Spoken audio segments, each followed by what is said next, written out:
The Golden State Warriors are back! That sounded so weird.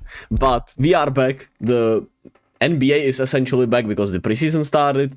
And I'm back with my Warriors coverage, or talking about the Warriors, however you want to call it. I am so excited. I'm really happy that we're finally here. We're finally back. And it was actually a really great first game to start us off in a way.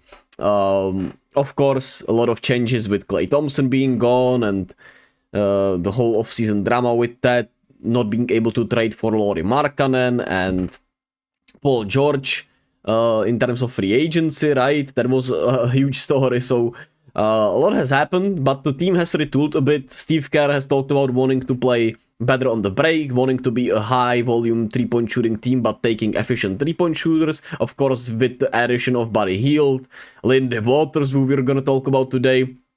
DeAnthony Melton, who started today in the two-guard spot.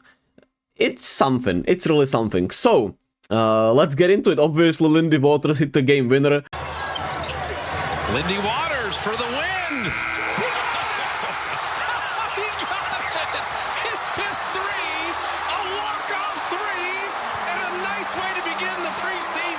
And the good vibes were, it just solidified the good vibes.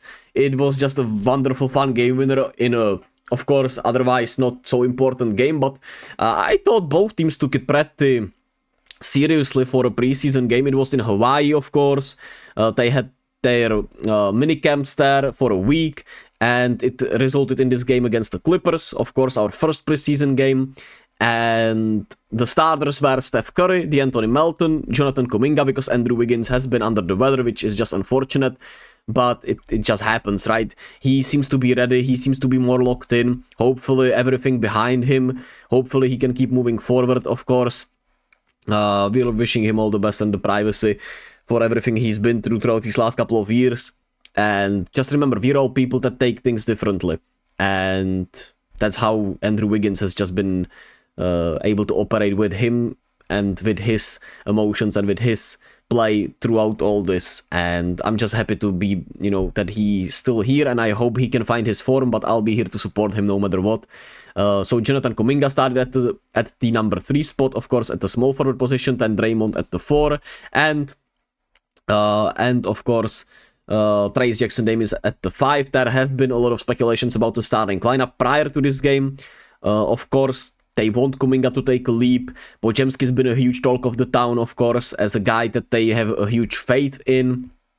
And, it's gonna be a lot. It's gonna be a lot here to unpack and uncover eventually. But, of course, DeAnthony Melton got the start, and Podziemski was the primary ball handler of the bench, which I think is what should be happening. Of course, DeAnthony Melton is himself a solid ball handler, but you don't want him to be the primary ball handler of your second unit.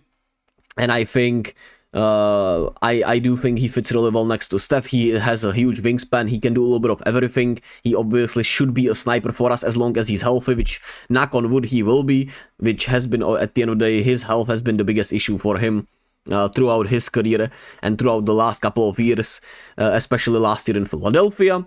And just like that, we were here with the starting lineup that was Steph and full of, full role players. And it started off pretty slow and badly because Steph barely got to any shots early on.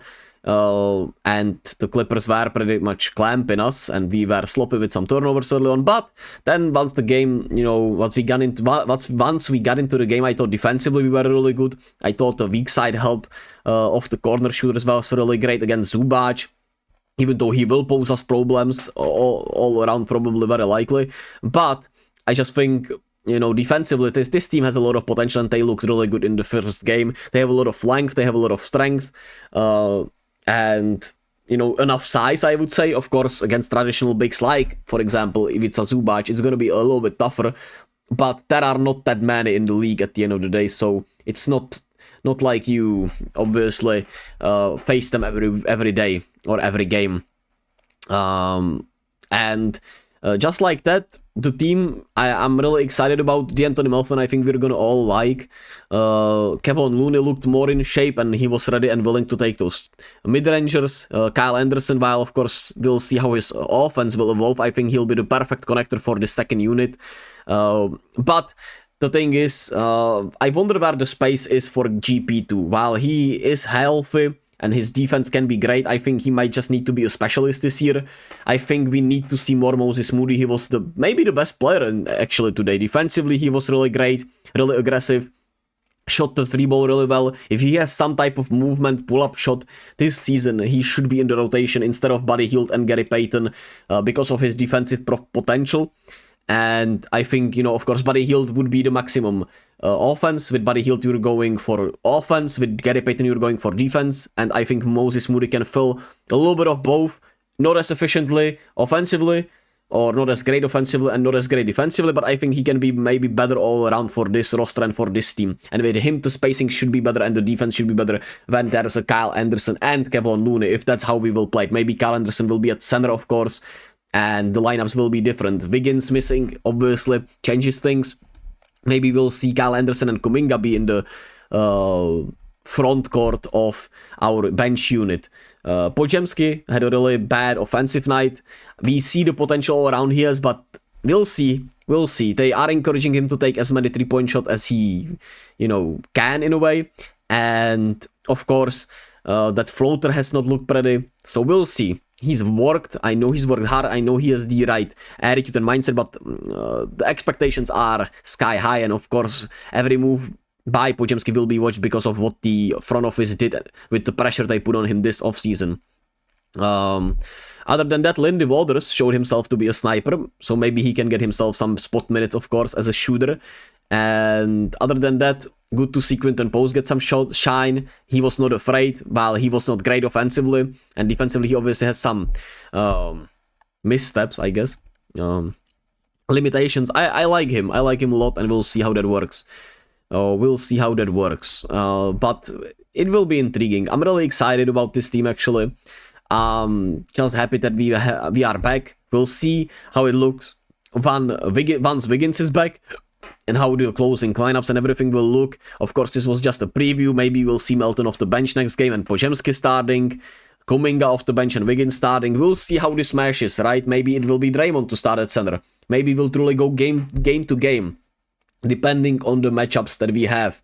Maybe we should actually trade some of these guys like Gary Payton and maybe, I don't know, somebody else for a center that could help us against Ivica Zubac type, who of course the Clippers will play 4 times this season or 3 times. So with that said, I'm really excited. It was a fun first game. If you weren't able to watch it, I recommend actually watching it. But hopefully my ramble and my talk of the game was somewhat useful to you. If you like hearing basketball talk, consider just talking about it in the comment section. I don't care about subscribers. I don't care about likes. I just want basketball convos with people that actually want to have basketball conversations and not just agendas and not just the best players and shit like that. I do enjoy that from time to time, but I do just want to see, hey, what do you like about this player? What do you like about the Warriors? If you have a coach's eye, you could maybe teach me a thing or two about some plays or some terminology. I wouldn't mind that at all, but we're back. I'll probably make some videos, some other videos before the next game, which is on, what is it? It's on Thursday, actually. Warriors play on Thursday against the Kings, which should be, of course, another intriguing preseason game. There are not as many preseason games, obviously, this time around, and I think we play like 4 of them. Let me actually check, maybe 5. 4 to 5. Let's check. What is the preseason? I know on Sunday we probably play schedule. Let's see, schedule. Upcoming. Come on, show it to me. Give it to me. Anyway, I'll probably do some preseason rankings for teams and some stuff like that. But we play twice against the Kings, the Pistons, the Lakers. So if we play 6 preseason games, I'll be obviously covering them all 10. The regular season starts against Portland. By then, I hope to have some content talking about Warriors, you know, starting lineups, Warriors questions, and maybe the rest of the league. I'll see. But as always, thank you all for listening, for watching. Be kind to yourself and others. Be gentle with yourselves, and I'll catch you all wherever, whenever next time.